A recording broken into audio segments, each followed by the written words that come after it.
One of the biggest stories of the past few days, it's the arrest of two Gupta brothers, still making headlines, of course. Atul and Rajesh Gupta were arrested in the United Arab Emirates last week after Interpol issued a red notice. What exactly is that? Well, let's find out from Professor in the Police Practice Department at Unisa, Prof. Bernadine Benson. Prof, good morning to you. Always good to have you on eNCA. Just remind me, what exactly is a red notice? If I recall correctly, it's not exactly an arrest warrant. There is a difference. Good morning, Gareth. Yes, and thank you for inviting me. I just want to position Interpol quickly as an intergovernmental organization aimed at helping police agencies across the globe connect and to share information on law enforcement, on crime, criminal activities through a very secure system. And through this system, South Africa was able to issue a red notice. And as you've said correctly, a red notice is certainly not an international warrant of arrest. A red notice is issued when a member country, South Africa, seeks the assistance globally of all the member countries to locate, arrest, and arrest an individual or individuals with the idea to have them extradited to the requesting country to face criminal charges. And it's important to notice that a red notice will only be issued if there is a valid warrant of arrest in the country requesting the red notice. Interpol then does their due diligence checks. They have checks and balances, and if the request meets their requirements or their standard, then the red notice is issued.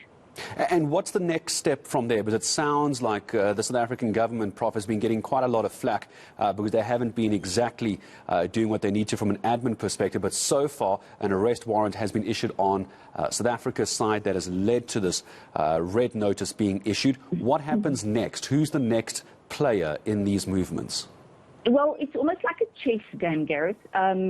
We've made our move, and UAE have come on board through very sound diplomatic channels and communication, and they have effected the arrest.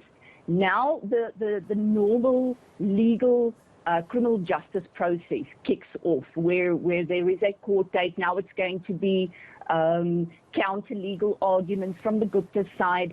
It's a normal legal process, but I also want to just